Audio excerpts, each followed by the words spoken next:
만약에 1948년 5월 10일 날 이 대한민국 임시정부를 만들기 위한 그 직전에 선거를 해야 정부가 만들어지지 않습니까?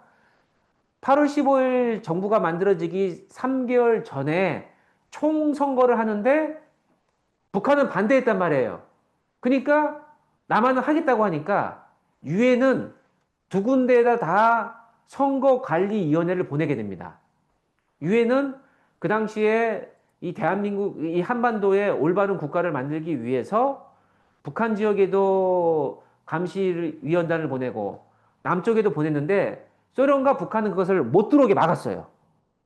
유엔의 감시위원단, 선거 관련된 감시위원단을 남한만 받아들였거든요. 그러니까 남한에서만 선거를 할 수 있었고, 남한에서만 국회의원이 만들었고, 남한에서만 정부가 만들어진 거예요. 근데 만약에 아까 말씀드렸던 것처럼 이런 과정을 통해서 남한 정부가 만들어지지 못했다고 한다면 어떻게 됐을까? 그렇게 했다고 한다면은 대한민국 정부는 출범이 불가능했고 조금 이따가 제가 설명드리겠지만 유엔군이 들어올 수 없었습니다. 유엔군이 16개국을 파병함으로 인해 가지고 6.25 전쟁을 절대절명의 순간에 다시 전환시키잖아요. 패배될 수 있는 순간을 다시 승리로 만들어 가거든요. 그게 유엔군이 파병을 할 수가 없을 뻔했어요. 유엔군이 남한에 파병을 할 수 있었던 가장 기본적인 이유는 뭐냐면 유엔의 인정하에 치러진 선거에서 북쪽은 안 됐지만 남한의 유일한 합법 정부가 만들어졌다라고 하는 것이 유엔이 인정한 거예요. 그러니까 유엔이 내 회원국은 아니었지만 그 당시 대한민국은 아직은 유엔의 회원국은 아니었어요. 왜? 소련이 반대하니까. 하지만 유엔이 인정한 유일한 합법 정부는 남한 정부예요. 북한은 그냥 김일성 그 정부는 조선민주주의 인민공화국은 유엔이 인정한 정부가 아닙니다. 근데 그 남한의 정부가 공격을 받았기 때문에 유엔이 인정한 그 정부가 공격을 받았기 때문에 유엔군이 들어올 수 있었던 거예요. 만약에 이 선거가 없었다고 한다면은 아무리 유엔군이 그 가려고 하더라도 그 논리적 이유가 만들어지기가 어려웠을 거예요. 그래서 많은 독립운동가, 꼭 공산주의를 믿지 않았지만은 그래도 이 한민족이 분단되는 것을 막았던 그런 사람들이 많았기 때문에 사실 이 남한만의 대한민국 정부를 출범시키기가 아주 어려웠는데 그래도 이것을 출범시켰기 때문에 그 덕분에 유엔군이 들어올 수 있었던 그 역사적 상상력이 또 여기 세 번째 있다라고 하는 부분들을 말씀드리게 됩니다. 유엔군이 파병돼 가지고 어디로 와요? 인천 상륙작전을 하죠. 근데 그때 왜 유엔 안전보장 이사회에서 유엔군 파병을 할 거냐 말 거냐라고 했을 때 왜 소련은 그것을 거부하지 않았는가? 그게 인문학적 상상력 네 번째입니다. 아마 여성연합 회원분들 그런 얘기를 많이 들었을 거니까 제가 자세히는 말씀 안 드리지만은 그 당시에 유엔 안전보장 상임이사국이 5개 국가가 있었어요. 미국, 영국, 프랑스, 중국, 소련이었어요. 근데 중국이면 공산주의 국가니까 두 개 아니냐 할 텐데 이 당시에 중국은 지금의 차이나가 아니라 대만이었습니다. 대만. 그러니까 이 네 개 나라는 자유민주주의 국가고 한 나라인 소련만 공산주의 국가였고 북한의 김일성의 6.25 전쟁을 도와준 나라가 소련이잖아요. 근데 소련은 이거를 반대해야 되는데 왜 반대를 안 했을까? 이게 참 역사적인 인문학적인 아이러니예요. 만약에 소련군이 참여해서 우리가 북한을 도와줘야 되니까 유엔군 파병이 안 된다고 얘기했다고 한다면은 유엔군 파병하지 못합니다. 유엔군이 파병하지 못한다고 한다면은 미국이 파병할 수 있을까요? 없을까요? 유엔군의 90%는 미군이었어요. 근데 그 미군이 90%지만 절대 다수가 미군이었지만 유엔군이라고 하는 입장에서 가지 않는다고 한다면은 미국 국민이 미군을 파병하는 것에 대해서 용인하지 않았을 거라는 거예요. 그 시대적 상황 속에서. 왜냐? 이미 미국은 1차 세계대전, 2차 세계대전, 특히 2차 세계대전 때 미국의 젊은이들이 너무 많이 죽었어요. 유럽에서. 근데 유럽은 그나마 중요한 전략적 가치가 있는 나라니까, 지역이니까, 미국의 수많은 젊은이들의 희생이 있었지만, 이제 그거 끝난 지 5년도 안 됐는데, 듣도 보지도 못했던 코리아라는 나라를 위해서 왜 우리 미국의 젊은이들, 우리 미국의 자녀들이, 아들들이 죽음을 각오하고 거기에 가야 되느냐? 다 반대하는 거예요. 미국 여론이 안 좋았어요. 근데 유엔군이 간다고 했을 때 미국 여론이 열린 겁니다. 왜? 유엔은 1945년도에 만들어졌어요. 그러니까 대한민국이 한민족이 광복이 되었을 때 유엔도 만들어졌거든요. 근데 유엔을 만든 나라가 어느 나라냐? 미국이에요. 미국의 그 의지에 의해서 만들어진 것이 바로 유엔이기 때문에 유엔군에 파병을 하는데 미국이 남몰라라 할 수가 없는 거예요. 그래서 이 유엔군 파병이 진짜 중요했거든요. 미군의 파병에 있어서. 근데 소련이 그것을 반대하지 않음으로 인해 가지고 유엔군이 갈 수 있었고 그 유엔군의 주축인 미군이 거기에 합류할 수 있었다라고 하는 것입니다. 그래서 이게 얼마나 참 이문학적인 이 상상을 했을 때 만약에 유엔군이 파병하지 못했다고 한다면 미군이 파병하지 못했다고 하면 어떻게 됐습니까? 낙동강에서 그냥 끝났는 거예요. 그럼 다시 우리는 이렇게 함께 자유롭게 살 수가 없었던 것이죠. 이 6.25 전쟁에 파병한 유엔군이 일반 유엔군이 아닌 거예요. 그러니까 유엔군은 6.25 전쟁 때의 유엔군과 그 나머지 유엔군이 다릅니다.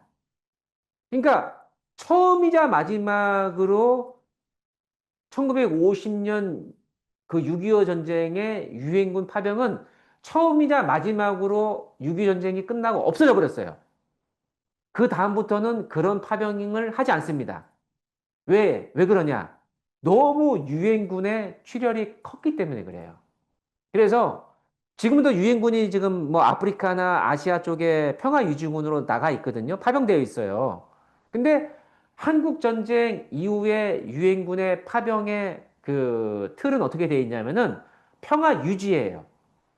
그러니까 전쟁이 벌어지고 있는 곳이면 거기 가서 중립지대를 만들고 거기에 그냥 평화롭게 그 중간지대를 형성하는 것으로 끝입니다.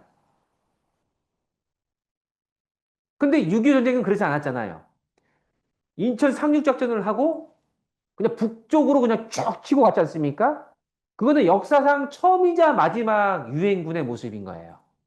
그게 될 수 있었던 건 뭐냐? 유엔 창설 이후 첫 번째 전쟁이기 때문에 그래요. 두 번째부터는 그걸 못해요. 왜? 너무 유엔이 출혈이 크기 때문에. 더 이상 그거는 우리가 감당할 수 없다라고 하는 겁니다. 그래서 지금처럼 그냥 치안 유지, 중립 입장에서만 있는 그러한 입장이었다고 하면 우리 한국 전쟁은 낙동강에서 끝나는 거예요. 대한민국이 뭐라고요? 대한민국 수도 부산, 도시 부산. 아무것도 그냥 가장 조그만 그 부산이라고 하는 곳이 그냥 지금의 대만과 같은 중국이란 땅이 크고 대만 작은 섬이잖아요. 아마 대한민국은 지금의 대만과 같은 모습일 거고 북한은 거의 한반도의 전체를 갖고 있는 나라가 북한이었을 것이다. 지금의 유엔군이라고 한다면. 그러니까 그런 부분들이 있어서 야, 인문학적 상상력 5가지를 우리는 펼쳐볼 수 있다라고 하는 것입니다. 분단은 조금씩 심화되었던 것입니다. 그래서 이 분단 시기, 이 1945년부터 이 50년 6.25 전쟁이 벌어지기 전까지도 이러한 과정이 있었거든요. 그래서 저는 야, 1차 과정은 뭐였냐? 첫 번째 분단, 지역적 분단이 있었다는 거예요. 어떤 분단이요? 지역적 분단. 그 이유는 뭐냐? 이북은 소련이 들어오고 이남은 미국이 들어옴으로 인해 가지고 38선을 중심으로 해서 소련과 미군이 지배하는 그때는 1차의 지역적 분단이죠. 근데 그 지역적 분단은 그렇게 심하진 않았어요. 왜? 그 당시에 38선에도 왔다 갔다 할 수 있는 사람들이 있었습니다. 그냥 지금처럼 큰 휴전선이 삼중으로 철책으로 만들어져 있는데 지금은 그 당시에는 그렇지 않았어요. 그냥 말뚝만 세워져 가지고 38선 건너지 마시오. 모든 국경선을 그렇게 군대가 경비하지 않았고 몇 군데 뭐 개성으로 가는 곳, 뭐 이런 몇 군데 곳만 군인들이 지키고 있었지 뭐 왔다 갔다 하는 거 크게 문제가 안 됐습니다. 다만 거기는 북쪽은 소련군이 지배하고 있고 남쪽은 미군이 지배하고 있고 뭐 그 정도의 차이였거든요. 근데 거기서 좀 더 분단이 심화된 게 2차의 분단인데 그거는 체제의 분단입니다. 체제. 그러니까 미국에 있었던 소련은 이남에 있었던 미국은 각자 자기가 갖고 있는 체제를 이식하기 시작한 거예요. 소련은 이북에, 미국은 이남에 자본주의, 공산주의 체제를 조금씩 이식하기 시작했습니다. 그게 바로 체제의 분단, 2차 분단이 1946년, 47년 계속 심화가 된 거예요. 근데 거기서 3차, 이제는 가장 끝에 분단인데 이게 무슨 분단이냐? 정치적 분단입니다. 이 정치적 분단이라고 하는 건 뭐냐면 각각의 정부가 수립이 된 거예요. 1948년 5월 1일 날 이남 지역에서 남한 중심으로 선거를 해가지고 국회의원을 뽑고 대통령을 뽑았어요. 그러므로 인해 가지고 남한의 정부, 대한민국의 정부가 이제 본격적으로 수립이 됩니다. 그전만 하더라도 북한의 김일성은 그걸 막으려고 했어요. 왜? 가만히 놔둬도 남쪽은 자연스럽게 공산화가 될 수 있으니까 계속 김일성은 그냥 남한의 간첩을 통해서나 공산주의자를 통해서 남한이 별도의 그 정부를 만드는 걸 막아왔습니다. 그러지 않아도 북한이 먼저 정부를 만들 필요가 없었어요. 그냥 가만히 놔둬도 다 공산화가 되는 거였거든요. 그런데 이 남한의 이제 민족주의자들이 공산주의자들의 이제 전모, 공산주의가 갖고 있는 속에 있는 마음을 드디어 알고 이대로 가다가는 이 남한마저도 공산화가 되겠구나라고 하는 걱정이 있었기 때문에 남한만이라도 민주주의 국가를 만들어야겠다라고 생각을 해서 만든 게 바로 대한민국의 정부 수립입니다. 그걸 보고 나서야 나중에 김일성이 어쩔 수 없이 북한의 정부를 그로부터 한 달 정도 지나고 나서 조선민주주의 인민공화국을 수립을 하게 되죠. 6.25 전쟁은 역사적으로 너무나도 잔인한 전쟁이었다고 얘기를 해요. 잔인한 이유가 여러 가지가 있는데 첫 번째 이유를 뭘로 두냐면 전선의 변화가 너무 심했다. 뭐 예를 들어서 이라크 쿠웨이트 전쟁 같은 거 보면 어떻게 됩니까? 이라크가 쿠웨이트를 침공했다가 미군의 도움을 받아가지고 격퇴해가지고 다시 이라크가 도망가고. 그러니까 대부분 전쟁이라고 하는 것이 공격해가지고 이기던가, 공격해가지고 져가지고 다시 밀려오던가. 거의 대부분 그런 전쟁으로 끝나거든요. 전선의 변화가 단순해요. 전선의 변화가. 근데 우리 한국 전쟁, 6.25 전쟁 어떻게 됐습니까? 북한이 3일 만에 서울을 함락하고 부산, 대구를 남겨놓고 낙동강 그곳을 남겨놓고 나머지 부분들을 다 이 북한 공산군이 중공군과 북한 공산군이 점유를 했죠. 이 점유한 이 곳에서의 피해가 컸다는 거예요. 그러니까 점유한 곳에는 군인만 있었던 곳이 아니라 민간인들이 많았을 거 아닙니까? 그리고 이 민간인들은 우리가 2년 전쟁이었기 때문에 공산주의와 자유민주주의 전쟁이었거든요. 그러니까 민간인들끼리의 그 이념, 사상 때문에 서로 죽고 죽이는 전쟁이 많았다라고 하는 거예요. 이 전선의 변화가 워낙 심하니까. 그리고 내가 그것에 대한 상처를 입었다 한다고 하면은 공산주의자에 의해서 내 부모님이, 내 자녀나 내 형제가 죽음을 당했다. 근데 인천 상륙작전을 인해 가지고 이 모든 것들이 다시 전선이 다 올라갔어요. 다 우리 대한민국 땅이 돼버렸어요. 그러면 그 공산주의자로 우리 부모님을 죽였던, 형제를 죽였던 그 사람이 아직 살아있어요. 민간인으로. 같은 동네 사람이에요. 그럼 내가 복수해요? 복수 안 해요? 복수하는 거예요. 그러니까 이 전쟁은 군인들의 사망자도 많았지만 다른 전쟁에 비해서 민간인 사망자가 아주 많았던 전쟁이었다. 한국 전쟁이. 그렇기 때문에 잔인한 전쟁이라는 얘기를 하는 겁니다. 6.25 전쟁은 어떤 전쟁이었느냐? 공산화를 위한 이념의 전쟁이었다. 두 번째는 같은 한민족끼리 뭐 이라크 쿠웨이트가 아니라 뭐 미국과 무슨 뭐 러시아가 아니라 소련이 아니라 이 같은 한 민족 5천 년 동안 함께 살아왔던 반만 년의 한 민족이 서로 죽고 죽였던 민족 전쟁이었다라고 하는 거예요. 그리고 장기간의 전선 교착의 소모 전쟁이었습니다. 지금의 휴전선은요, 1951년도부터 이미 고정이 됐었어요. 근데 왜 2년 동안 더 전쟁을 벌였냐? 이 정전 협정에 있어서 포로 교환을 어떻게 할 것이냐? 이런 부분들이 되게 그 협상이 오래 갔습니다.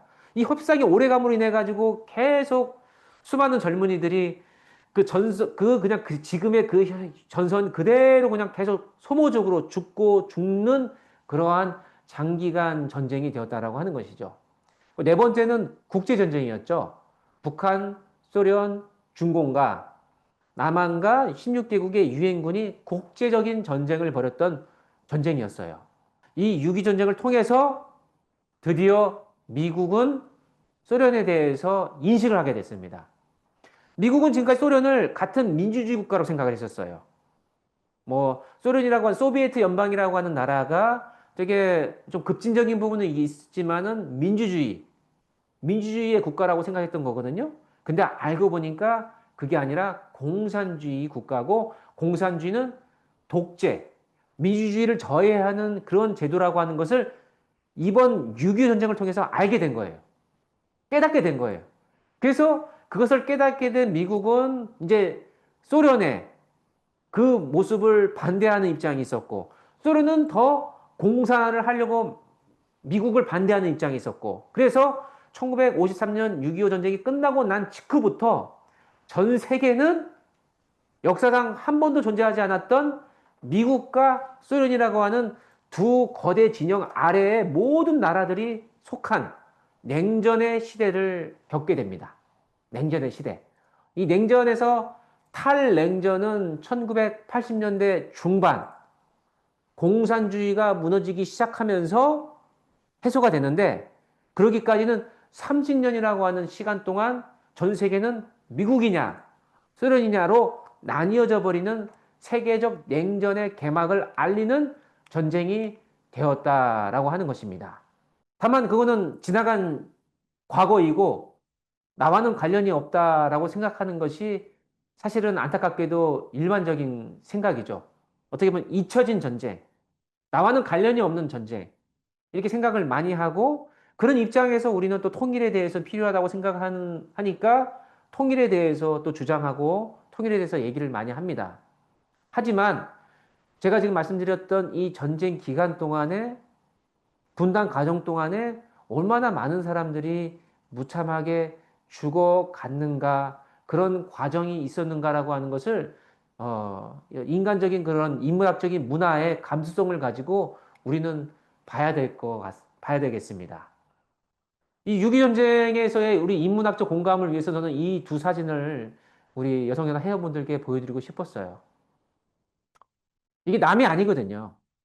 이 땅에 비록 70년 전의 모습이지만 그 한쪽 사진은 어린이 두 아이가 있고 엄마의 쓰러져 있는 모습이 있는데요. 지금 봤을 때는 엄마는 지금 죽어 있는 모습입니다. 어린아이는 아마 이 상황이 너무 놀라고 당황스러워서 울고 있죠. 가운데 있는 아이는. 아마 어쩌면 젖달라고 우는 것일 수도 있고요. 근데 그 아이의 언니로 보이는 아이는 이 상황이 아직도 이해가 되지 않는 표정이에요. 어, 이거 어떻게 이걸 받아들여야 될 건가? 이 상황이 어떤 상황인가? 이제 이 아이들은 어떻게 보면 고아가 되었고 앞으로 어떻게 살아가야 될지를 모르는 이 아이들이 앞으로 어떻게 되었는지는 알 수가 없어요. 이 아이들이 역사적 자료가 남겨져 있지 않기 때문에. 근데 이 사진의 한 단면은 그 가정의 모습만이 아니라 이 3천만, 4천만, 5천만 이 한민족의 모습이었다. 우리의 부모님 세대, 우리의 할머니, 할아버지 세대가 바로 이 시대에 이러한 아픔을 겪고 신음했었던 그 기억을 다 갖고 있는 거다라고 하는 부분들을 우리가 공감을 해야 됩니다. 통일에 대해서 얘기를 한다고 한다면. 그 오른쪽에 있는 사진은 그 왼쪽에 그 사진보다 이 어린아이가 울고 있는 사진보다는 그래도 상대적으로 나은 것 같지만 그 아기를 안고 있는 그 엄마의 그 표정을 한번 보십시오. 이제 앞으로 이 가정은 어떻게 살아갈 것이냐. 이 당시에 이 한민족에 있어서의 전쟁은 어떤 의미였는가? 뭐 여러 가지 정치적, 경제적, 뭐 군사적 얘기는 할 수 있지만 집이 그냥 이렇게 돼버린 거예요, 집이. 집에 남아있는 모든 그것들은 다 부서지고 작은, 조그만 벽 남아있고 거기에 작은 장롱 같은 게 하나가 있는 거고 그 안에 뭐라도 좀 건질 수 있을까? 뭐라도 하나 건질 수 있을까 해가지고 아기를 업고 온 엄마의 그 모습. 그 주변을 보십시오. 뭐가 남아있는지. 아무것도 안 남아있잖아요. 그러니까 유엔군부터 해가지고 뭐 공산군부터 해가지고 모든 이 전선이 유엔군 입장에서는 수도 없이 남한을 폭격했어요. 왜? 남한에 공산군들이 많이 들어와 있었으니까요. 인천 상륙작전을 했지만은 그 낙동강 앞에 얼마나 많은 공산군들이 있었겠습니까? 그러니까 이게 남한 주민이 있는지 남한의 지역인지 이것을 그 당시에 무슨 뭐 정밀하게 폭격할 수 있는 것도 아니고 그냥 융단 폭격을 하는 겁니다. 남한이고 북한이고 그냥 한민족에 있는 사람들은 다 이 한반도에 있는 사람들은 다 그렇게 죽어 나가는 거예요. 어떤 뭐 사상을 갖고 있냐 이런 게 중요한 게 아니고 그리고 이제 앞으로 이 전쟁의 중간에 앞으로 어떻게 살아가야 될 것인가라고 하는 엄마의 입장에서 이 자식을 어떻게 키워야 될 것인가라고 하는 고민을 담고 있는 그러한 모습들, 이 어린이들의 모습을 통해서 봤을 때 6.25 전쟁은 우리에게 어떤 것을 시사하는 것인가라고 하는 것을 봐야 된다라고 하는 것이죠.